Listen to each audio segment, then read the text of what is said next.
আসসালামু আলাইকুম। ঐশী নীরা, রহস্যের ছায়াপথ। মোহাম্মদপুরের সন্ধ্যাগুলো ধীরে ধীরে নিস্তব্ধ হয়ে আসে। রাস্তার আলো জ্বলে উঠলে ছায়াগুলো আরও গাঢ় হয়, আর সেই ছায়ার ভেতরেই যেন লুকিয়ে থাকে অজানা গল্প। ঐশী নীরব প্রকৃতির মেয়ে, কম কথা বলে, বেশি ভাবে। মানুষের চোখের ভাষা, কথার ফাঁক, আচরণের ছোট ছোট পরিবর্তন সবই তার নজরে পড়ে। আবেগ আছে, কিন্তু সে আবেগ সে নিজের ভেতরেই লুকিয়ে রাখে। নীরা তার ঠিক উল্টো, কৌতূহলী, হাসি খুশি, সবাইকে হাসাতে জানে। একটু ভীতু হলেও বিপদ দেখলেই সাহসী হয়ে ওঠে। ভয়ে পেয়েও পিছিয়ে যায় না। মোহাম্মদপুরের একটি পুরনো লাইব্রেরি তাদের পরিচয়। সেখানেই একদিন একটি পুরনো বইয়ের ভেতর লুকানো চিঠি তাদের জীবনের গতিপথ বদলে দেয়। যদি সত্য জানতে চাও, তবে ছায়ার পথ ধরো। মোহাম্মদপুরের আকাশে উত্তর লুকানো। নীরা প্রথমে এটাকে মজা ভাবিয়ে ঐশী বুঝে যায় এটা কোনো সাধারণ লেখা নয়। চিঠির হাতের লেখায় আতঙ্ক আর তাড়াহুড়োর ছাপ স্পষ্ট।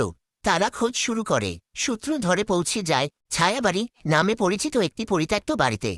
ভাঙা দরজা, ধুলোমাখা দেয়াল আর অদ্ভুত সব চিহ্ন তাদের আরও গভীরে টেনে নেয়। সেখানে পাওয়া যায় এক নিখোঁজ গবেষকের নোটবই আর মোহাম্মদপুরের মানচিত্র, যেখানে কয়েকটি জায়গা লাল দাগ দিয়ে চিহ্নিত। ঐশী বুঝতে পারে এই মানুষটা কোনো অপরাধী নয়, সে বরং বড় কোনো অপরাধ ফাঁস করতে চেয়েছিল। পর্ব একের শেষ হয় একটি হুমকিমূলক ফোনকল দিয়ে।